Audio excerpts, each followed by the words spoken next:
Hello and good evening, everyone. I am Dr. Pranav Sheth. I am the medical advisor of Sun Pharma. Virtual meeting on the highlights of the day 2 of International Diabetes Federation 20. The IDF conference is a cornerstone in the field of diabetes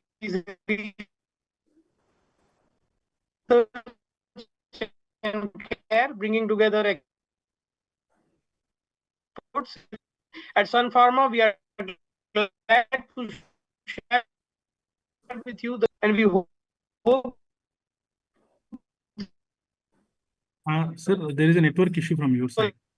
Dr. Pranav, your voice is breaking. Is there any network not issue? only I think he will reconnect back in a minute. Right. Apologies, he'll reconnect back in a minute. No problem.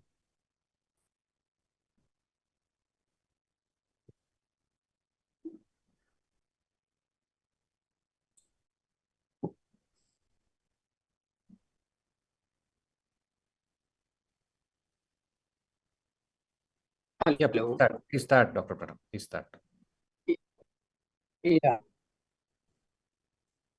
Yeah. Thank you for joining us once again. And can we just let me take the opportunity to welcome our chairpersons and distinguished speakers for today. Slides, please. Chair today, Dr.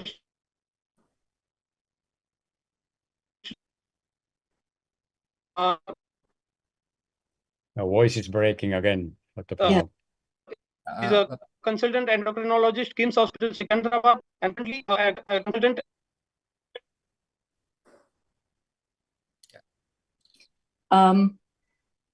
Raghu, should I go ahead and introduce? Please. Saving them time? Sure. Please. Okay. It is our honor today to have two esteemed speakers who are going to give us the update on the endocrinologist, Bombay Hospital, Breach Candy Hospital, and Dr. Palani's Clinic, Kolaba. And ma'am has multiple academic papers published in prestigious journals like Diabetes Care, Journal of Investigative Medicine, and FOXY. Ma'am has been a co-author of IJOGR 2024 Consensus on Obesity Management in Indian Obstetrics and Gynecology Practice, and has been recipient of various prestigious awards. With us, eminent speaker, Professor Henrik Group. Sir is a professor of internal medicine, University of Helsinki, Finland, and has served as a professor of nephrology at the Helsinki University Hospital, and holds the adjunct position at Monash University and Baker Heart and Diabetes Institute in Australia, and has published more than 490 peer-reviewed papers and 40 reviews and book chapters, and presented at more than 750 abstracts at international meetings. Another eminent speaker for today is Professor Federico Bertuzzi. Sir is a medical specialist in diabetology, currently serving as a director of diabetology at Niguarda Hospital in Milan. Since 2008, has been working at diabetology department and as a director since 2019, and has also coordinates the islet transplantation program at this hospital. Dr. Bertuzzi has extensive clinical experience in treatment of type 1 and type 2 diabetes mellitus, gestational diabetes, and metabolic syndromes. So scientific activity mainly focuses on type 1 diabetes, ranging from technology to transplants. Thank you all for joining us today. So without further ado, I will hand over the session to our chairpersons for today. Thank you very much, Dr. Pranav. It is indeed my honor and privilege to first have the updates for the IDF today, starting with Dr. Group. Dr. Group, like we're seeing, is a nephrologist. So when he tells us about what's new in nephrology, what did the IDF bring about, the new nuances of management of kidney disease and type 2 diabetes, let's go ahead and hear from Dr. Group what he has taken away from this conference. Dr. Group, over to you. Thank you very much, Dr. Pia, and good evening to everybody. It's my great pleasure to have an opportunity to talk to you tonight about the highlights from the IDF. I will focus on something that we talked about a lot yesterday and also today, which is complications in patients with diabetes. And then I will focus on CKD, chronic kidney disease. I will here show a few disclosures because I will also show a few slides on drug studies. So these are the things I'm going to talk about: the prevalence of CKD, how should we find CKD, what should we do, novel medications, and at the end I will also say a few words about type 1 diabetes. Look at this slide here. In the middle we have 850 million people with CKD. That's a red circle. You see even more than the blue circle, which is diabetes. But this number, 850 million, which is equals 11% of the global population, it's probably quite a large underestimation. And the reason why I'm saying that is if you look at these data from Asian countries, you can see from South Korea, on the left, Vietnam, 13%, they're all in the same ballpark, apart from Singapore, 34%. Why are they different, these figures? In Singapore, yes, because they screen for this asymptomatic condition. So that 850 to 70 million people with known CKD today is probably an underestimation, only 1/3 of the actual number. And CKD is important to find because it will give you a lot of information about the prognosis of the patient. If you go out and screen for the presence of CKD around the globe, here you can see in the middle, every second patient with type 2 diabetes will have signs of CKD. In Asia, 68%. Screened at random. So this is not regular screening. This is screened once. And you can see that the numbers are huge. And when you find CKD, this slide shows that you have an increased risk of dying early. This slide shows that the less the kidneys function, the more albumin that leaks into the urine, the more likely the patients are to have a myocardial infarction and stroke. And this slide shows on the left, when you lose kidney function, and the right, the more albumin that leaks into the urine, the more likely the patients are to end up in hospital because of heart failure. So CKD comes with grim consequences. And just to add to this, on this slide, on the right-hand side, you can see the more albumin you find in the urine, the more likely the patients are to develop a kidney composite outcome. So take-home message, CKD is common. It's an asymptomatic condition. If we don't screen for its presence, we don't know that our patients have that. The patients don't know that they have that. So this is the reason why we need to screen, because it comes with grim consequences. So how should we find these patients? And this is something that you all know about. So the presence of albuminuria, you need to do an albumin creatinine ratio test in the morning from the morning urine sample. When you find albumin in the urine, what does it tell you? Yes, it tells you that there's some problems in the kidneys, but yet that's not all. It also tells you that every single basement membrane in the body, so all blood vessels, are leaking albumin. This was studied already in the 70s by Hansik Parving by tracer techniques, showing that albumin leaks through every single blood vessel. So although we just find it in the urine, so it gives us an information that our patients have a problem in the vasculature. It's not only the kidneys, but also all blood vessels. And keep in mind that the largest organ we have in the body is the endothelium. So the endothelium is already dysfunctional and inflamed. And just by testing for albuminuria in the urine, you can find that. And then reduced kidney function. An eGFR below 60 means that it's 2 standard deviations below the average. That's the reason why we are using 60 as cutoff. And when you find that, it basically means that you have scars in the kidneys. So 2 simple, cheap tests give you a lot of information. And importantly here, you can see that if you then treat the patients and you actually reduce the albumin excretion rate by 30%, 27% risk reduction of a composite kidney endpoint. This is based on 41 clinical trials. So albumin excretion rate is not only telling you about the prognosis, you can use it as a measure of treatment effectiveness of your medications. So what about when you find CKD that comes with grim consequences? We need to take action. And then I talk about 5-finger rule. This is a slide from Juliana Chan in Hong Kong. 15 years ago, she did this study, which I think is absolutely fabulous study. She looked at certain components of targets of treatments. And she looked at A1C below 7, blood pressure below 130/80. Then she used a very conservative lipid target, less than 2.6 millimole per liter LDL cholesterol, persistence with RAS blocker, and stop smoking. I usually talk about five-finger rule, which is slightly modified because for me, the LDL cholesterol today is below 1.4. But let's see. So these conservative targets, when she achieved 3 or more in her patients, there was a 60% reduction in the risk of kidney disease and related death. So we also need to prescribe or provide our patients with standard of care. We are not very good at that, unfortunately. We are not very good at screening for the patient. Less than half of patients with type 2 diabetes around the globe are tested for albumin excretion rate. So there's a lot of things that we need to do. So what about then on top of the standard care? So the five-finger rule. This study was a revolution when it was reported. The EMPIRIC outcome trial that was reported on the 17th of September 2015 in Stockholm. And you can see here that the risk of a kidney composite endpoint was reduced by 39%. Absolutely fabulous result.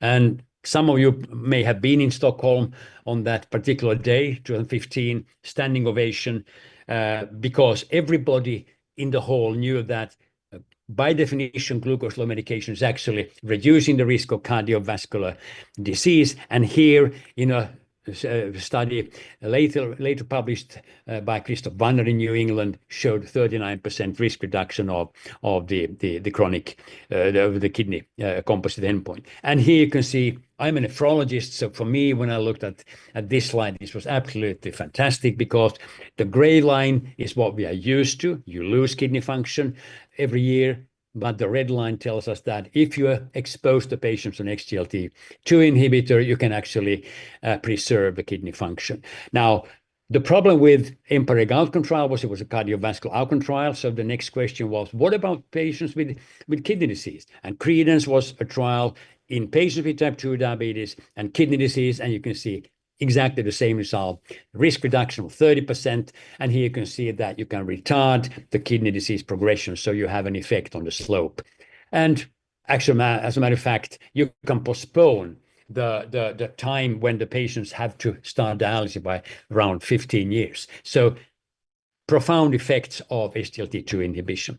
And on the left-hand side, you can see in the EMPIRIC outcome trial, more than 30% reduction in albuminuria, actually 32%. On the right-hand side, you can see 31% in Credence. So you reduced albuminuria. As I told you before, if you're able to reduce albuminuria, it will have benefits.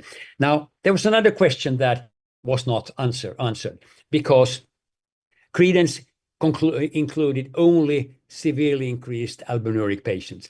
What about then the moderately increased, so the microalbuminuric, and the normoalbuminuric ones?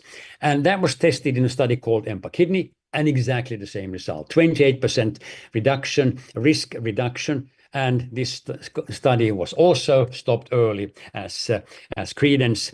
And again, you can see that you can postpone the time when the patients have to start dialysis, although now you start at a lower eGFR at baseline 37 when it was 56 in Credence.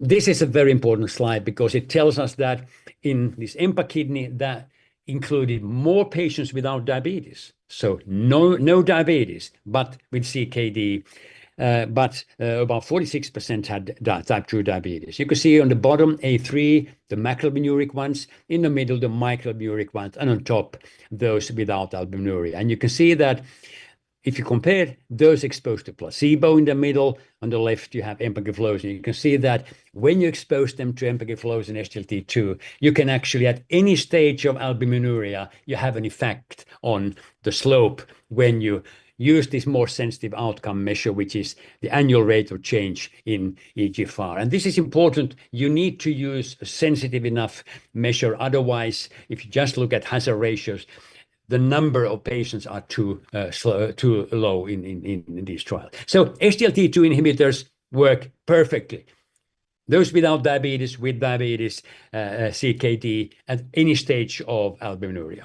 Now, let's switch gears a little bit. The Fidelio DKD, Figaro DKD are landmark trials with the Finerenone program. Fidelio represents late-stage CKD, Figaro, early-stage CKD, and there was a pre-specified pooled analysis called Fidelity. And now you can see here, when you look at the KDIGO heat map, the patient included in the Fidelity program were macroalbuminuric and microalbuminuric.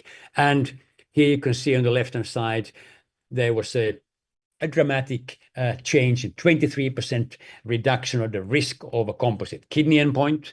And if you look at the right, all of the components are left of the unity line. So anything you look at is positive.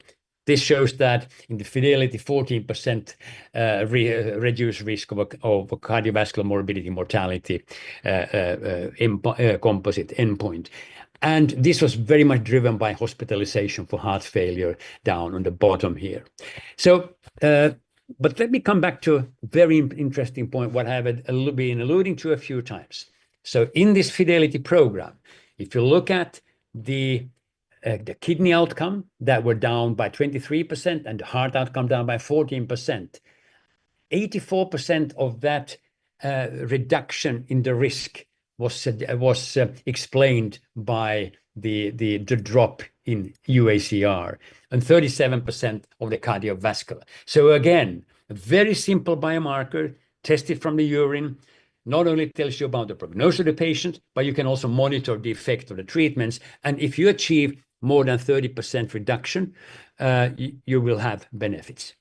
So let me now finish off with the FLOW study, which is GLP-1 receptor agonist, which is the semaglutide. So in the FLOW study, there was 1 milligram subcutaneously injected once weekly. And if you look at the FLOW population, you can see very similar as in the previous studies here.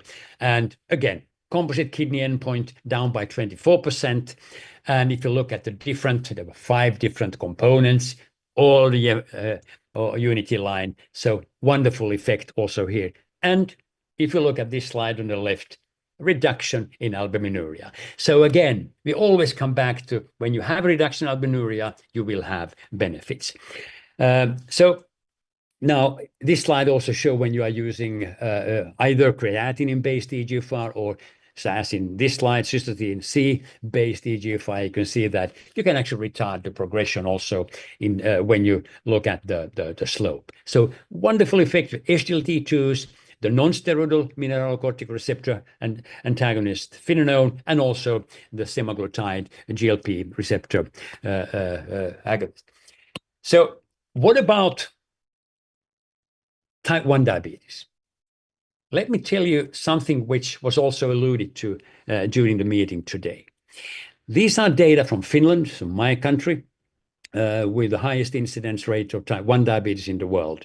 And you can see that when we compared those with type 1 diabetes that developed type 1 diabetes in the 70s with those that developed in 80s and 90s. And here you can see we looked at the 25-year cumulative incidence of macroalbuminuria, so severe albuminuria. Because in the 70s, we did not even around the globe measure microalbuminuria, only macroalbuminuria. And you can see the incidence rate had halved from 27 to 12%. Absolutely fabulous result. What happened in the mid-80s? RAS blockers. But now you can see that if you compare those that developed type 1 diabetes 80s compared to 90s, nothing has happened. If you look at the microalbuminuria, so the moderate albuminuria that we started to measure in the 80s, compared with 90, nothing has happened. So in patients with type 1 diabetes, we do not have anything else to provide than RAS blockers. And this is very important because now, as I've told you, in type 2 diabetes, we have SGLT2s, we have finerenone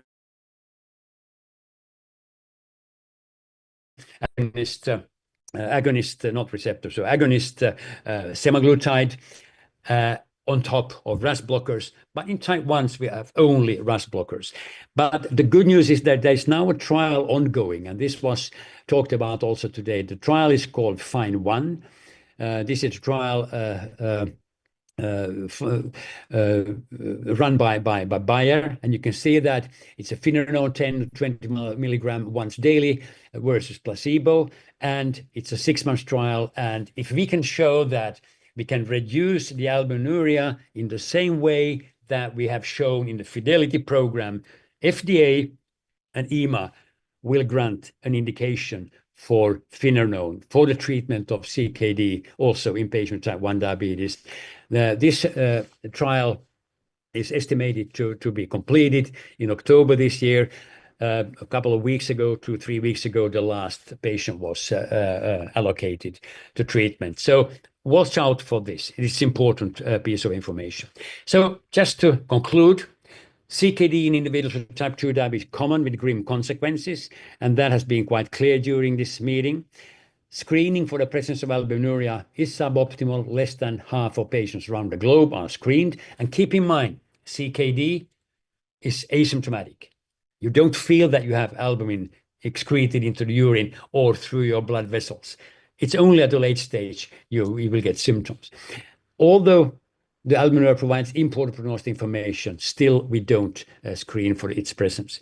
Novel medications such as SGLT2s, MRA, finerenone, and GLP-1 receptor agonist have been shown to dramatically improve cardiovascular and kidney health in individuals with type 2 diabetes. However, to date, for patients with type 1 diabetes, we can only offer RAS blockers, but the ongoing study FIND-1 might offer new possibilities. And I can tell you, I've said I can retire when we have another medication also for type 1s, because they are now behind compared to type 2s. For type 2s, we have a lot to offer, but not for type 1s. And of course, what we can offer patients with type 2 diabetes, to some extent the same for type 1, that is the 5-finger rule. The 5-finger rule means A1C below 7. That's the first finger. Second finger, blood pressure below 130 or 80. Third finger, LDL cholesterol below 1.4. Fourth finger, stop smoking. And the fifth finger, use medications that have proven cardiovascular and kidney benefit. For type 1s, that's today only RAS blockers. For type 2s, it's actually a full hand RAS blockers, SGLT2s, non-steroidal mineralocorticoid receptor antagonist finerenone, and also semaglutide, one of the GLP-1 receptor agonist. So finally, a plea to all of us, early signs of CKD, basically albuminuria, they're not only a test result, they're a call for action. So screen, screen, screen, and when you find it, take action. It's nothing that we just can look at. And I can tell you, I made a slide series back in year 2000 in Finland that I called Microalbuminuria is not only a test result, it's a call for action. And still we are here. We are not very good at screening. So please make the screening, find CKD, and when you find it, take action, 5-finger rule. And that said, thank you for your attention.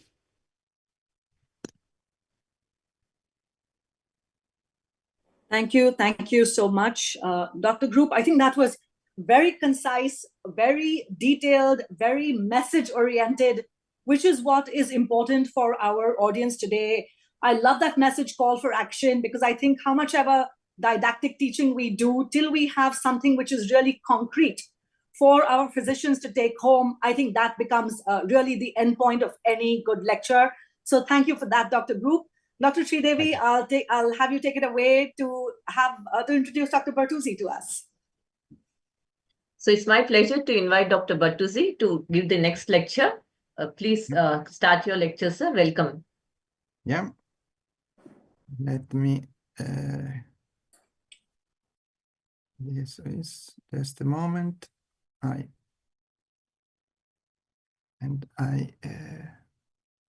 Okay. Okay. Good evening. It's a pleasure for me to be here and to share some reflections, some idea on today's session of the IDF Congress. Once again, this Congress proves to be an important opportunity to update, to share idea, to share experiences. And now I've selected a few talks on different items, type 1, type 2, technology, chronic complication, and I summarized the data. The first talk I selected is the talk of Professor Pozzilli on current ongoing trials in recent onset type 1 diabetes mellitus. Professor Pozzilli is one of the most experienced scientists in immunomodulation, immunotherapy, and prevention in type 1. And he really was enthusiastic because he said that a new era of immunotherapy of type 1 diabetes has started, even though he has recognized that nowadays we are after 30 years of failing. And he listed a series of strategies that then failed in the past years, starting from the use of nicotinamide, the insulin OGAD as for vaccines, or the use of anti-TNF, anti-interleukin-1, and again, the use of vitamin E, of cyclosporin, azathioprine. All these strategies were failed to prevent the progression of the type 1 diabetes from the onset to the really completely exhaustion of the insulin production by the beta cells. And he proposed nowadays four strategies that now are very, very promising. The first one was the antigen-independent strategies. That means immunomodulation. The second one was the antigen-dependent strategies. This is the immunotherapy. Then he moved from beta cell therapy, beta cell protection, and the strategies that are using stem cell in order to induce beta cell regeneration. Regarding the therapy, nowadays it is available teplizumab, an antibody that induce the reduction of T cell activation, but are very interesting and promising new strategy, according to Professor Pozzilli, that are antigen dependent, that are proposing the use of Tregs, inducing for the induction of tolerance, or the use of the creation by gene therapy strategy of antigen presenting cell. And of course, the production of T cell modified by the gene therapy is an alternative to this antigen presenting cell. He said that the most promising strategies are the freximab, eladrixin, or teplizumab in adolescents. These trials are really, really promising. But the most important thing is that according to the different strategies, the different protocols that nowadays are available in the first clinical steps, it's very important to identify the proper phenotype of type 1 diabetes mellitus. And this is the real new, because one strategy does not fit for all patients. And the endotypes of type 1 that he proposed are based on patient age at the onset, the genetic HLA, the immunological on the base of the number and titer of autoantibodies, the C-peptide level, the BMI of the patient. So for the young people that has strong genetic markers with high titer of autoantibodies, probably are necessary to identify some strategies that are different from the type 1 at the onset in adult patient that maintain C-peptide level that has high BMI, so that are really, really with the phenotype different.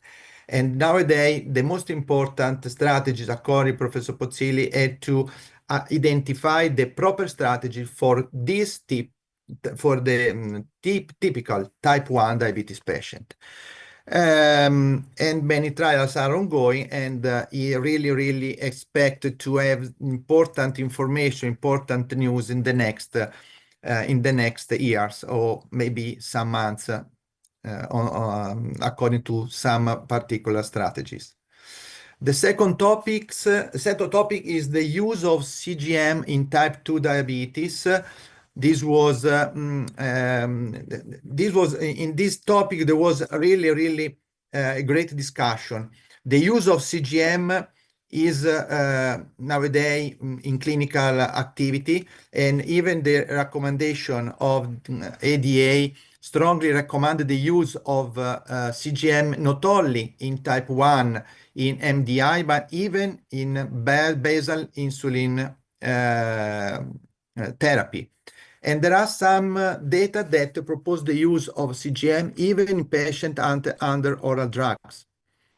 The information that can be available that were shown at the Congress are that CGM is able to reduce the glycated, to reduce the to increase the time in range, to reduce the time below range.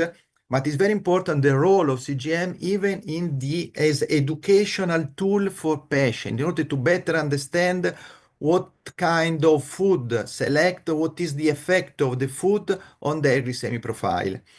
This determines the possibility to use CGM even in pre-diabetics or even in at the onset of the type 2 diabetes mellitus in order to modify the lifestyle in order to avoid to delay the use of some drugs. And the alternative is for the severe for the type 2 diabetes patient under insulin therapy. There is the possibility to nowadays to integrate some CGM with the pen, and this is favoring the completed information about the therapy or about the glycemic management, the disease management by the patient, because by the pen, integrating the pen with the CGM, there is the possibility to identify exactly the timing of the insulin administration and to explain in this way, for example, delay in the insulin administration or the problems related to the posology of the insulin, or demonstrate if the patient failed to lack to inject insulin. The message of this couple of presentations is that really CGM in type 2 diabetes mellitus minimize the disease burden of the patient.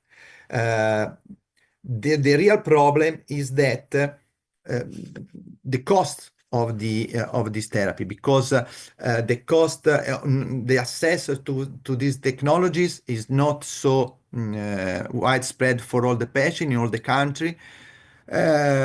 Especially this technology could be even very, very expensive, especially in the case in which it is the device, the sensor is integrated to the pump.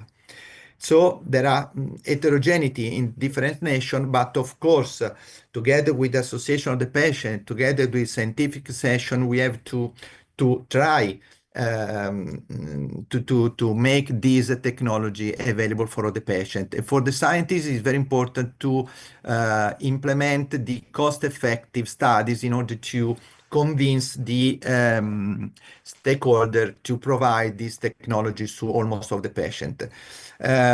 Professor Gargon Denver described the impact of CGM even reducing all cause of hospitalization, the acute diabetes-related hospitalization and emergency visit, up to 50% of diabetes-related hospitalization and 30 to 35% of emergency visits. So the impact of CGM in type 2 is really, really, really significant.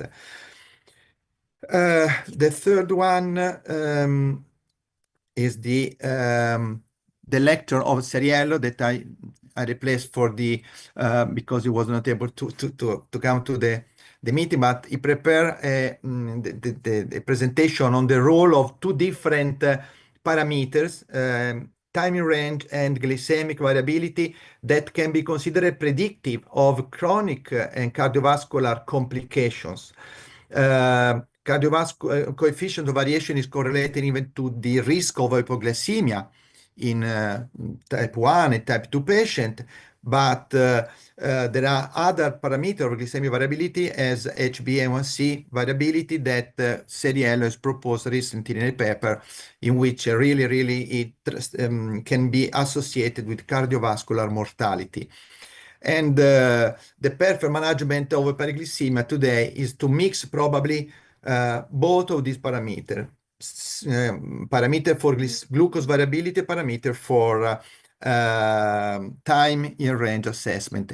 Even in this case, the use of continuous glucose monitor is strategic to achieve this parameter. And the consensus, the international consensus nowadays are really standardized this parameter in order to make this possible, to make easy the use and the access to this to the calculation, to the determination of this parameter in patient under continuous glucose monitoring.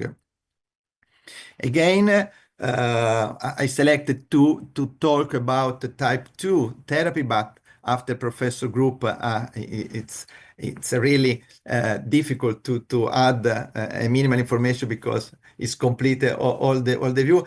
I only remind a topic that a message that was provided by the two speaker that is very important to treat early, intensively, safely, persistently, and that it is very important to identify, to stratify the patient in subtypes in order to identify the best therapeutical option for the specific type of patient in order to personalize the different solution. And of course, it's very important to take care about, to select, to use the drugs according to the prevention of chronic complication.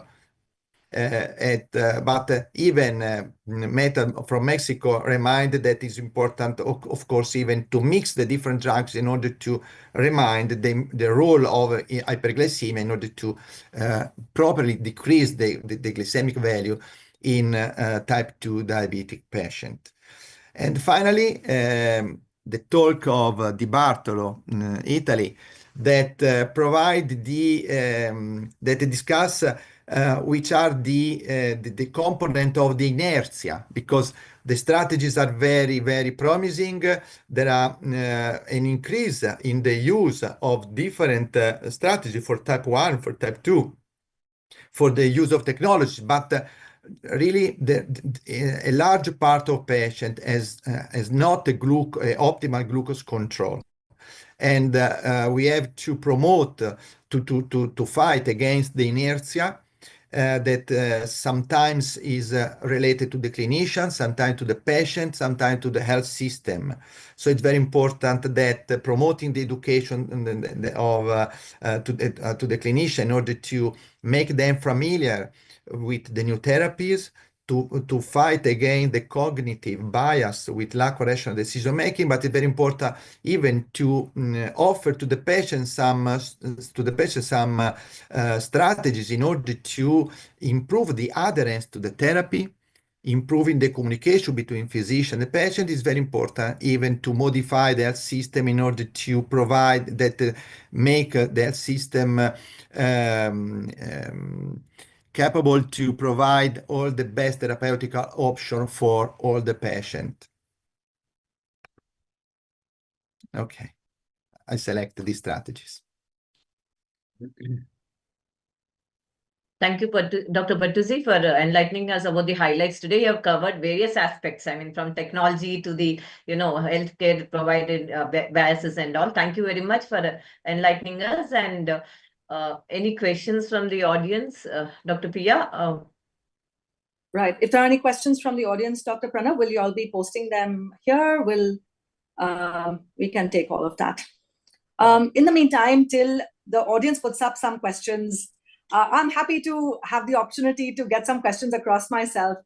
Dr. Group, from you, basically, we've seen that with the GLP-1 RAs, there is kidney benefit even in patients without type 2 diabetes, even just obese patients. So we have data from the STEP trials, all of that showing kidney improvement for obesity. What is your opinion, therefore, for patients with type 1 diabetes? We know that we have less tools for management of kidney disease in type 1. So if I have a type 1 diabetes patient who is obese, would that patient, in your opinion, qualify for a GLP-1 RA? Okay, now we need to be a little bit careful. Okay, now we need to follow the guidelines, what is it accepted and what is recommended. And of course, that's one part. And that is the official part. Then, of course, we can speculate. Yes. And I can tell you that all these three medications that I talked about, all four, RAS blockers and so on, I don't think there is any reason to believe that they should only work in patients with diabetes. It's quite clear. The mechanism that they address are there also in patients without diabetes. Right. And, you know, if you have albuminuria, which you also find in non-diabetic patients, and you know, it's a sign of that the endothelium is dysfunctional, inflamed, and that starts, you know, the process. And of course, it's quite clear that these medications, that if you can achieve a reduction in albuminuria, as have been shown, it will work irrespective of having diabetes or no diabetes. And I think the most important thing here, what I wanted to really bring on board, is that we should not accept that less than half of our patients are screened. And I'm using a metaphor. You have heard me, because before we started this program, I told you, if you own a car and you bring it to service, why do you bring it to service? Yes, to prevent problems in the future. And you would not be happy if the mechanic wouldn't check the oil or change the oil. You wouldn't. So when we are servicing our patients, why do we ignore to measure one of the biomarkers that gives us the most information about the prognosis of the patient? It's easy, it's cheap. We need to persuade the patients to do it, because they don't know how important it is. Because, as I said, CKD is asymptomatic. And if we already have 850 million people with known, which is probably only 1/3 of the actual number, so it means that we have 2.4 billion people with CKD out there. And CKD is a risk factor cardiovascular disease.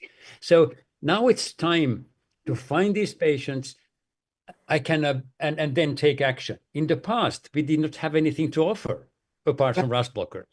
Now the same in type 1s. But now we have, you know, we can offer them treatment. So now find the patient, take action. Right, absolutely. Yes, sir. So that's was very 5-finger rule is very optimal, sir. A, B, C, D, that's what I tell my patients as well. A, B, C, D, yes. That's how we educate the patients, because the more known the alphabetical order. So A1C under control, blood pressure under control, cholesterol under control, and dietary modification. All this will play a very important role, and stopping smoking. There's one question from Dr. Pranav Seth. He's asking. Can I sorry to interrupt you. The reason Yeah. why I'm using 5-finger, it's easy to remember that you have 5 fingers. Yes. It's just pragmatic. So there's one question from the audience. How frequently should urine albumin creatinine ratio be tested in type 2 diabetes patients? I think the guidelines are very clear about this. They should be tested at diagnosis, because as sir has already said, it is asymptomatic disease, and almost 30 to 40% people have CKD at the time of diagnosis of type 2 diabetes itself, because there's other comorbidities like hypertension, obesity, and associated smoking and all. So it should be tested at diagnosis and yearly thereafter. And if find any abnormality, maybe more frequent testing. And can I add to that? Yes, sir. If Please, sir. people start to, let's say, payers start to say, you know, you don't have strategies and so on, who are the ones, and, you know, who are the ones that we should screen? Everybody with diabetes, everybody with obesity, everybody with hypertension. And don't forget one important group of patients, or let's say females. They're not necessarily patients yet. Those are the ones that had a pre-eclamptic pregnancy. Preeclampsia translates into 4 times higher risk of cardiovascular disease later in life. And the best way actually to, when you follow these, is to do albuminuria screening. That's how you find them. So these patients should be screened.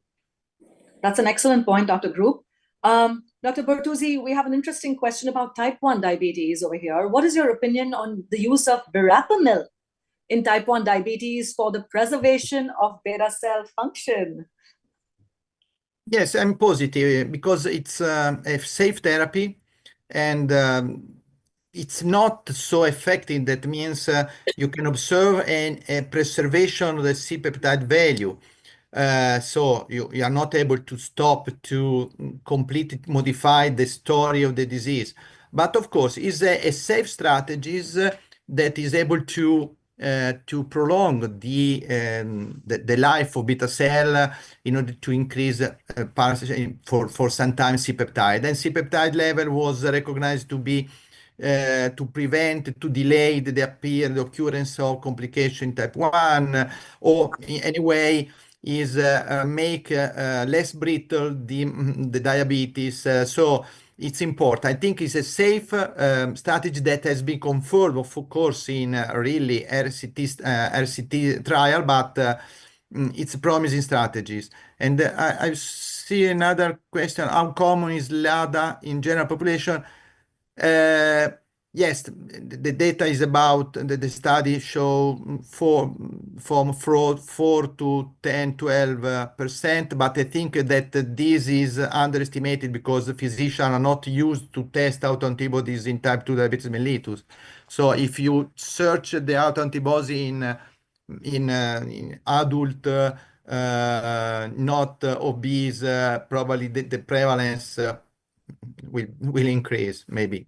Right. With regards to the verapamil, Dr. Bertuzzi, which kind of type 1 patients do you select it for? What kind of dose? And do you then just continue it throughout? Just kind of trying to get some clarity on the verapamil here. But usually there are some studies. So nowadays there is not a RCT study that allow the use in all the patients. We have to wait exactly that these data are confirmed by strong evidence. But you can use these drugs at the dosage for as antihypertensive or as a cardiovascular at the onset, in which you have to save partial function. I have used in a few patients because some patients ask me absolutely to do something to help them at the beginning of the story, at the onset of diabetes. And nowadays we have teplizumab that is arriving in Italy, so I don't know in the other country. And this should be even a possibility strategy to delay of a couple of years the onset of the disease. Right. So Can I ask you here, because Federico, yeah, the president of IDF gave a talk today, and I just happened to listen to him, and he came up with a very interesting point that I think I should ask you. And he said that, you know, a lot of the problems that we see is not the general obesity, of course, we know that. It's the central obesity. And of course, we have published papers on central obesity and kidney disease, mortality, and so on. But what he said is that when you are centrally obese and you have fat in the liver, you also have fat in the pancreas. And that will have an effect on the beta cell function. And I found that quite interesting. So it's not only that the central obesity is causing inflammation in blood vessels, but it also actually seems to shut down the beta cells. What about that, Federico? Yes, of course, of course. In the past, there were published a lot of some publication about the use of anti-inflammatory strategies with anti-interleukin-1 that can decrease the inflammation. The inflammation is not always an autoimmune process, but sometimes can be associated with the lipotoxicity or glucotoxicity. I think that we have to better understand this point. I don't know if the microplastic will be found sometimes even in the yes, for the future. I don't know if this should be have a role even in this. This is an idea. As a matter of fact, the amount of plastic that we get into. I heard you were probably there also in a meeting in Naples a few weeks ago, and when I heard the lecture, Italian study that it's about 1 credit card of plastic. I think it was it per month or something like that. Think about it, that we have that kind of pollution in our and maybe this should be a pro-inflammatory. I don't know. Even they found plastic everywhere, and maybe, but there are some the visceral, the fat, the visceral obesity is of course a really problem. So the visual, I think that the central obesity is something that we definitely should not underestimate. And I think one of the problems, if you, Dr. Pia and Dr. Shredi, if you allow me, I think when we talk about central obesity, we tend to talk about BMI, but BMI is a measure of general obesity. It Right. basically doesn't tell you anything about where the fat is. And one very easy take-home message that also was alluded to today during the talk was that if you want to get some information about the central obesity, measure the waist circumference and divide it by the height. So the waist-height ratio. The good news is that it's the same cutoff for males, females, the same for kids, the same for Asians and Caucasians. So it's very easy. And so if your waist is 50% or less than your height, you are well off. But if 51%, 52%, or 53%, increased mortality, CKD, chronic kidney disease, cardiovascular disease, and so on. And it's very easy when you see your patients in the clinic. Just measure the waist and the height, and that gives you an information about the central obesity. And it was also alluded to during this meeting today that back in 1994 at the IDF meeting in Kobe, I was there. I'm so old, so I can tell you I was there, probably the only one who's that old, so I was there. It was very interesting because there were Japanese doctors showing data of CT scans from the abdomen of sumo wrestlers. And I can tell you that everybody thought they're going to have fat everywhere. But I can tell you that the CT scans showed us that the sumo wrestlers, because they are doing a lot of exercise, they don't have any fat whatsoever inside. Everything is outside. But you know what happens when they stop exercising? Exercising. But if I can tell you an anecdotal evidence, the best in terms of which is the effect of visceral obesity on pancreas, on beta cell mass. The best islet donor for transplant are the pancreas from obese patient with the pancreas full of fat tissue. Probably induce a sort of insulin resistance that promote beta cell proliferation or neogenesis from the duct cell, so that the best the pancreas rich in beta cell are the pancreas from obese people. Wow. Adding Dr. Central obese people, the pancreas that are really with the fat tissue within the exocrine tissue. Yeah. So we South Asian phenotypes, we are typically known for the central obesity, and that's why called thin fat Indians. We are BMI wise, we are less, but we are viscerally fat, and that's why cardiovascular disease and diabetes occurs at least a decade in our population. So, but unfortunately, BMI is not a good indicator of the cardiovascular health, as nowadays even the recent Lancet journal has changed the concept of obesity, you know, how you define. So I think a lot of clinicians should take the message of measuring the waist circumference, which in a country like India, where we see many patients because of the population, is not very feasible. So that is a main problem. But yes, in India, central obesity is a major problem rather than the generalized obesity, though the trend of generalized obesity is also very much increasing in India because of the changed food practices and lack of exercise. But yes, visceral obesity is a major concern in our country, and therefore insulin resistance is a major part of all the complications what we see in our country. So therefore the role of metformin also may be more like, you know, not how we see in the Caucasians, like the ADA and all now recommend SGLT2 inhibitors and GLP-1 agonists as the mainstay of therapy. But in India, insulin sensitizers like metformin and pioglitazone still have a very major role, especially in addressing the disease of fatty liver and all, which we have in our country burden. So there is actually a ethnical difference between the populations. That's why we also have cutoffs of BMI and the waist circumference lower than the Caucasian populations. Have you seen the paper in, I think it was in Lancet? The Lancet Commission. Yes, Lancet. So yeah, that's what. John Judkin and Dr. Jachnik. Yes. Having the same BMI, but totally different fat distribution. So that's what you talked about. Right. Yes. Yes. So do you believe, Dr. Bertuzzi, that, you know, for us, GLP-1 RAs in India are expensive, except, of course, the old liraglutide, which has become generic.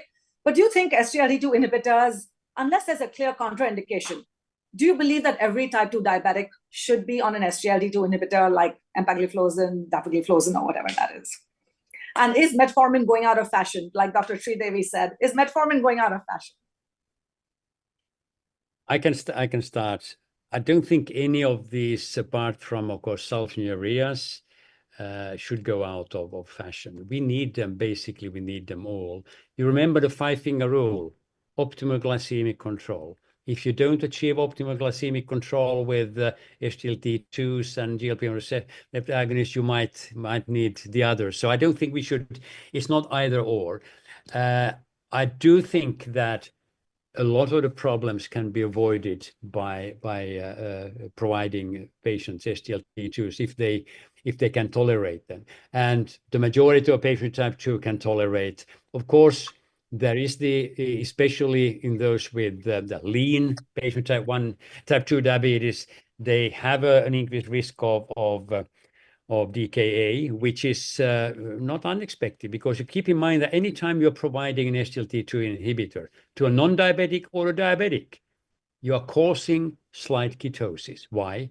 Because you have relatively less insulin, that's causing lipolysis.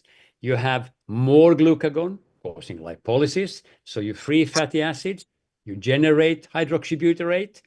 And I can tell you that ketone bodies are a wonderful substrate for the kidneys. The problem is that if you are insulin dependent and you don't provide enough insulin and enough carbohydrates, you run the risk of acidosis.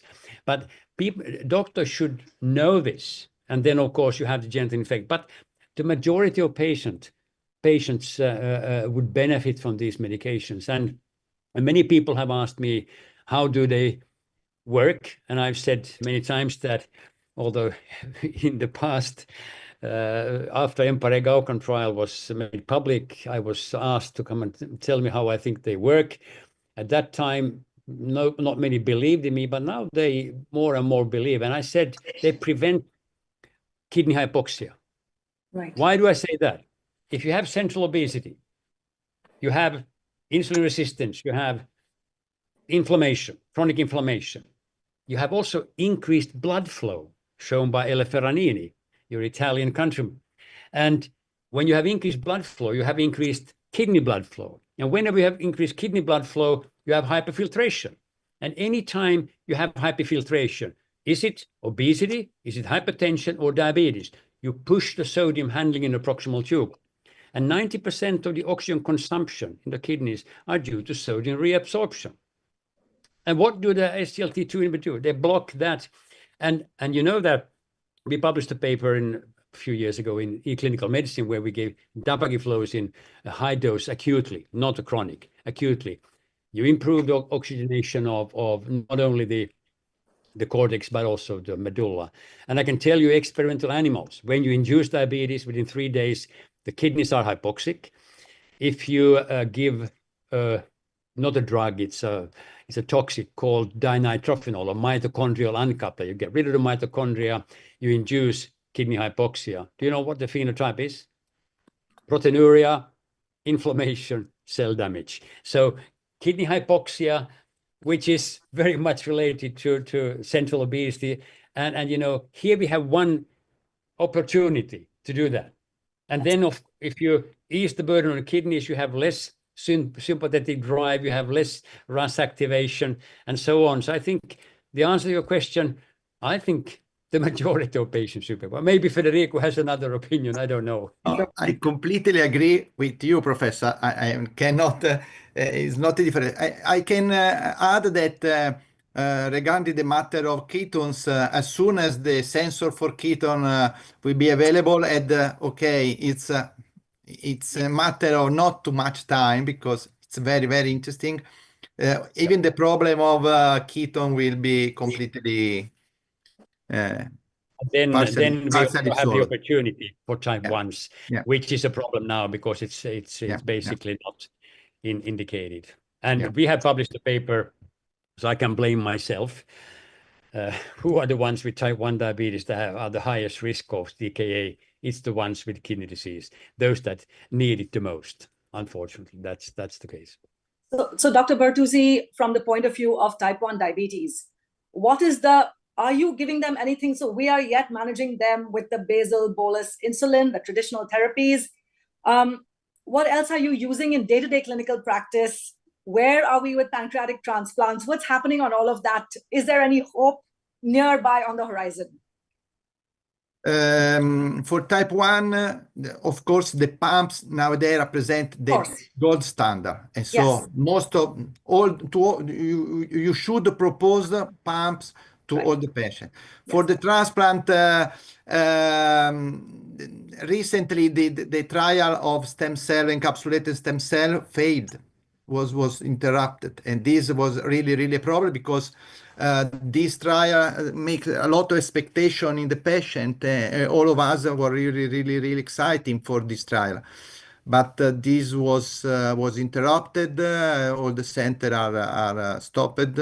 We have to enter in the phase 3 study. We closed the activity. It's very interesting, the trial in Chinese with the IPS, induced pluripotent stem cell, that published last year, that this was very interesting approach. This is a strategies that of course make great expectation, because you introduce the possibility to modify the gene of this cell. And here very important, the trial in Uppsala, because with the gene modification has make the cell invisible to the HLA, to the antibodies, to the recognition for the to the HLA system. And this is very probably because it demonstrates that prolong the life of the cell in allotransplantation. So I hope that for the Uppsala, the Uppsala study will go on, and for the vertex is a very problem. The use of stem cell in vertex under immunosuppressive therapy, I think that this is not so striking compared to the islet transplantation. Islet transplantation is cheaper compared to stem cell therapy, and the results are the same probably in the trial. So the great expectation is to find something to avoid the immunosuppressive therapy. Encapsulation that failed for this trial, but the gene therapy should be an interesting alternative. Right. So we have some time to go still. Right. Yeah, Dr. Sridevi, go ahead. Yeah, Sara, how about gliptins in type 1? Because they also decrease the glucagon secretion, and therefore they might have some role. And there are some papers about that. Why I'm asking this question is because now they are very affordable gliptins, and lot of type 1 diabetes, a lot of glycemic variability, which might be minimized with gliptins. There are some papers. Is there any clarity on that? Because they're usually safe, risk of hypoglycemia is less, insulin requirements might come down. Any objections of using this in type 1s? You mentioned gliptin, Yes. sitagliptin in type 1. At the beginning, there was some paper in order that use this vildagliptin in order to with a small amount of insulin at the onset in order to reduce to prolong the lifetime of the life of beta cell, but was unsuccessful. I think that when you have a type 1 diabetes mellitus, you have to start with insulin to educate the patient to accept the therapy, and to start with the pump as soon as possible, because these are really the best therapy. And nowadays the pumps are easy. There are some models that are really Insulin is the mainstay, sir. The question is whether adding gliptin to patients who are not having a lot of glycemic variability and not under control with basal bolus, because in India pumps are still not affordable because it's not insurance-based practice. The patients have to pay, and most of the type 1 diabetes in India occurs in lower income group.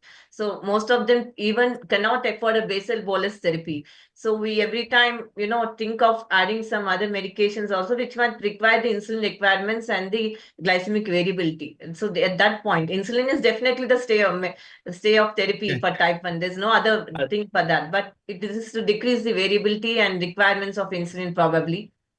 But don't you need to have some residual insulin secretion? Because the DPP4 enzyme, when you block that, it's aimed to actually increase the insulin secretion. And if the beta cell are dormant, you know, they don't Yes. function, This then is of course acting to the glucagon glucagon pathway. That's the only thing. There were some trials, so I thought okay, so there was. I just wanted a clarity from Dr. so Bhattacharya. you talked about okay, you meant the effect on the but Glucagon. is that Federico, is that a different effect on the, because also the glucagon comes from the beta cells? Glucagon is from Alpha. the alpha cell, you know, from the islets. Glucagon is the From the same. islets, not the beta, but from the islets. So but they are different. They're different, are they? The alpha cell is completely functioning. It's not a problem. So then what Dr. Sredev was saying was potentially, you know, it's possible. Because hyperglycemia is also contributed by hypergluconegonemia in type 1 diabetes. So you said to better stabilize, to improve to reduce the brittleness. Yeah. Right. Maybe. I haven't thought about that, but it's a good idea. Right.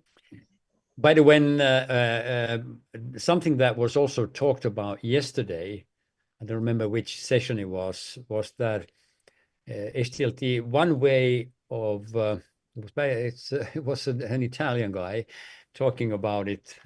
Also, I think from Milan, Mandovani or something like that.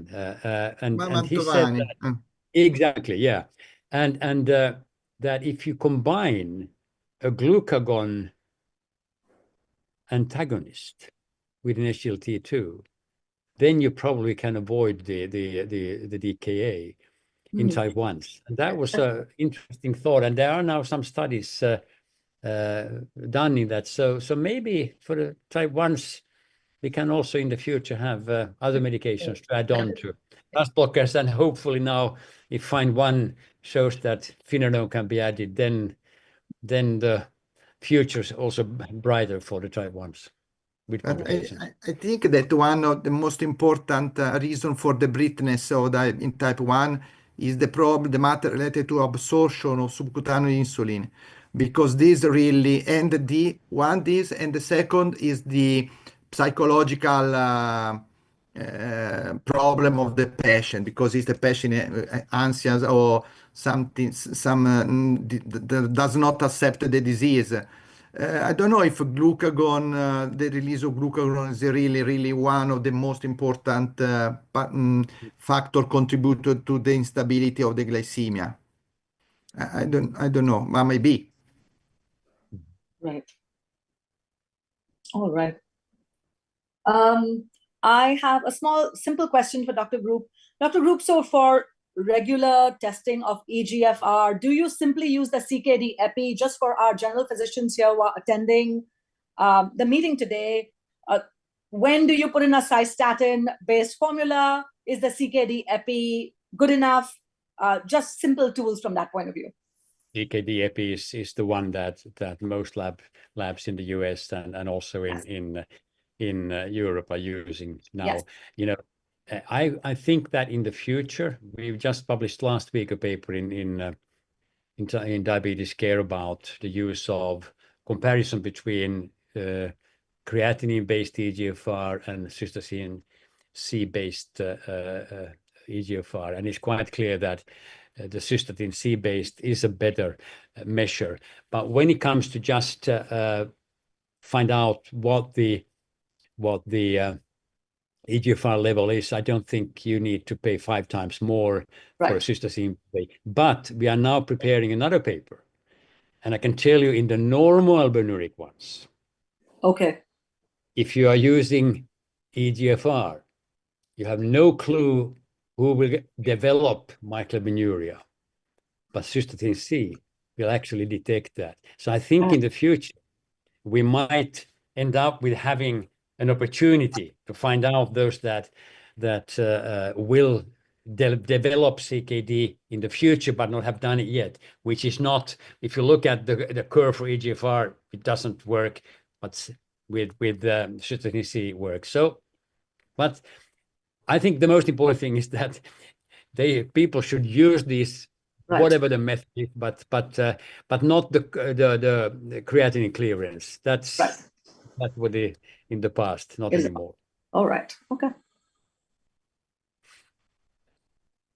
And finally, a recurrent, troublesome genital tract infection, the fungal effect of the SGLT2 inhibitors. Do you then call it off? I mean, if you say, let's say in your practice, Dr. Group, where you probably have a lot of CKD that you're seeing there, you understand the importance of the medication. Yep. But the fungal, the UTI, one can understand that one needs to call it off maybe. But with the fungal infection, what is your opinion? Yeah, the most important thing is to make sure that the patient understand the importance of hygiene.